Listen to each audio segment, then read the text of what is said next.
Hey everyone, welcome back to Corporate Decoder, the place where we uncover the real story behind the corporate jargon. And what do we have here? Another earnings report. Well, get ready because eHealth Inc.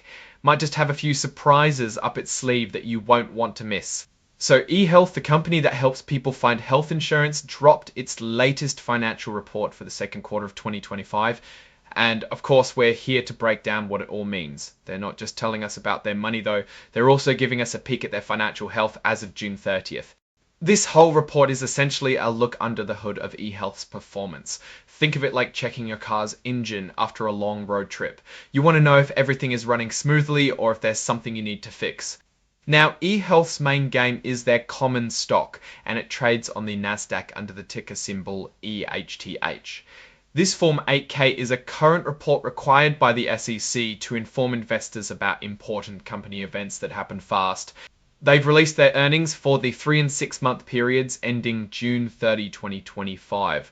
This is the meat and bones of what we're looking at today. How did they do financially in the latest quarter? This press release attached to the filing gives us the official announcement of their results.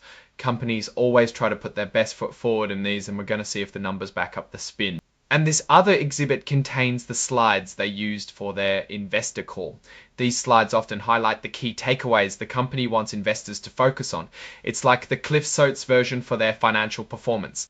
Now let's talk about the numbers, because that's what really matters. While the filing provides a lot of detail, the core of any earnings report is the actual financial performance. We need to see if they're growing, if they're profitable, and what their overall financial health looks like. It's about understanding if eHealth is a solid investment or if there are warning signs. The report is signed off by the Chief Financial Officer, John Dolan. This signifies that the information presented has been reviewed and approved by the top financial executive in the company. At the end of the day, it's all about the numbers and how they reflect the company's story. We'll be digging into those figures to see if eHealth is strengthening its position in the market or if there are challenges ahead. We want to see growth, clear profitability, and a solid financial foundation. Overall, this report gives us a snapshot of eHealth's recent performance. Are they heading in the right direction? Are there any looming risks we should be aware of? That's what we're here to find out without all the corporate fluff. So what's my take on eHealth based on these filings?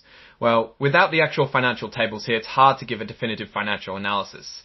But based on the structure of this 8K, which reports on earnings and supplementary materials, the company is actively communicating its financial status. They are operating in the health insurance marketplace, a sector that can be quite dynamic with regulatory changes and competitive pressures. The fact that they're issuing this report and providing supplementary materials indicates a commitment to transparency with investors. Moving forward, investors would want to see consistent revenue growth, healthy profit margins, and a strong balance sheet. They should also be mindful of any new regulations that could impact the healthcare insurance industry or any significant shifts in their customer acquisition costs or retention rates. The main opportunity for eHealth likely lies in its ability to adapt to changing healthcare policies and to leverage our technology to simplify the health insurance shopping experience.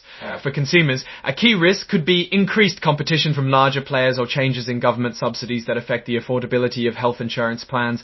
Ultimately, eHealth's success will depend on its ability to... What's your take on these numbers and what they signal for the company's future? Drop your thoughts in the comments. If this analysis was valuable, hitting that like button really helps, and subscribe for more deep dives. Don't forget to check out the Discord in the description. Thanks for watching. See you next time.